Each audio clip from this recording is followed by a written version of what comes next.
জুলাই সনদের মাধ্যমে জাতি বর্বরতা থেকে সভ্যতায় ফিরেছে মন্তব্য প্রধান উপদেষ্টা ড. মোহাম্মদ ইউনূসের। জুলাই সনদ শুধু রাজনৈতিক দলগুলোর ঐক্য নয়, গণঅভ্যুত্থানে অংশ নেওয়া সবার আকাঙ্ক্ষার প্রতিফলন বলেছেন ঐকমত্য কমিশনের সহসভাপতি আলী রিয়াজ। জুলাই সনদে স্বাক্ষর করেছেন বিএনপি, জামাত, গণ অধিকার পরিষদ সহ 25টি রাজনৈতিক দলের প্রতিনিধিরা। জুলাই সনদ স্বাক্ষরের মাধ্যমে বাংলাদেশের রাজনৈতিক ইতিহাসে নতুন অধ্যায়ের সূচনা হল মন্তব্য মির্জা ফখরুল ইসলাম আলমগীরের। জুলাই সনদ বাস্তবায়ন দেরি হলে রাজনৈতিক সংকট তৈরি হতে পারে, আশঙ্কা জামাতের নায়েবে আমির আব্দুল্লাহ মোহাম্মদ তাহেরের। 3 দাবিতে সংসদ ভবন এলাকায় জুলাই যোদ্ধাদের সাথে পুলিশের সংঘর্ষ, লাঠিচার্জ ও সাউন্ড গ্রেনেড নিক্ষেপ, বেশ কয়েকজন আহত। এনসিপির আহ্বায়ক নাহিদ ইসলাম বলেছেন, কিছু রাজনৈতিক দল জাতীয় ঐকমত্যের নামে জনগণের সাথে প্রতারণা করে একটি কাগজে সই করেছে। জুলাই সনদে কোনো দলের স্বাক্ষর করা না করা তাদের রাজনৈতিক সিদ্ধান্ত বলেছেন বিএনপির স্থায়ী কমিটির সদস্য ডাক্তার AZM জাহিদ হোসেন। রাকসু নির্বাচনে ভিপি জিএস সহ ছাত্র শিবির সমর্থিত প্যানেলের নিরঙ্কুশ জয়, ভিপি নির্বাচিত হয়েছে শিবিরের প্রার্থী মোস্তাকুর রহমান।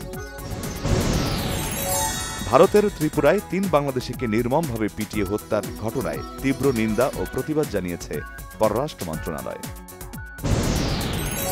নির্বাচন না হওয়া পর্যন্ত তাদের আন্দোলন সংগ্রাম চলবে জানিয়েছেন বিএনপি চেয়ারপারসনের পররাষ্ট্র বিষয়ক উপকমিটির বিশেষ সহকারী ইশরাক হোসেন। 3 দফা দাবি মেনে নিতে সরকারের কাছে আবারও জোর আবেদন করেছেন আন্দোলনরত শিক্ষক কর্মচারীরা। রাজধানীর সবজির বাজার ঊর্ধ্বমুখী, 80 টাকার নিচে মিলছে না কোনো ধরনের সবজি, অপরিবর্তিত চালের দাম। খাগড়াছড়ির মাটিরাঙ্গায় বাস দুর্ঘটনায় 2 জন নিহত, আহত অন্তত 30 যাত্রী।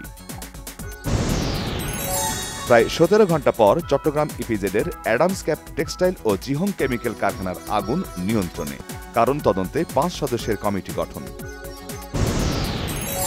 আবারও মুখোমুখি বৈঠকে বসতে যাচ্ছেন মার্কিন প্রেসিডেন্ট ডোনাল্ড ট্রাম্প আর রাশিয়ার প্রেসিডেন্ট ভ্লাদিমির পুতিন। ইসরায়েলের সহযোগীদের বিরুদ্ধে গাজায় চলমান ধরপাকড় আর হত্যা বন্ধ না হলে হামাস বিরোধী অভিযানে সমর্থনের হুমকি মার্কিন প্রেসিডেন্ট ডোনাল্ড ট্রাম্পের।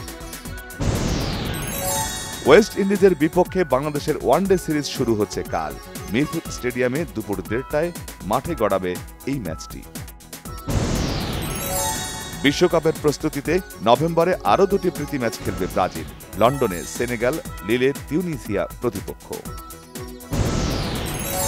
প্রাপ্তবয়স্কদের নতুন Bangla cinema the academic of fine arts আগামী 14 নভেম্বর আন্তর্জাতিক শিশু দিবসে মুক্তি পাচ্ছে জানিয়েছেন প্রযোজকরা।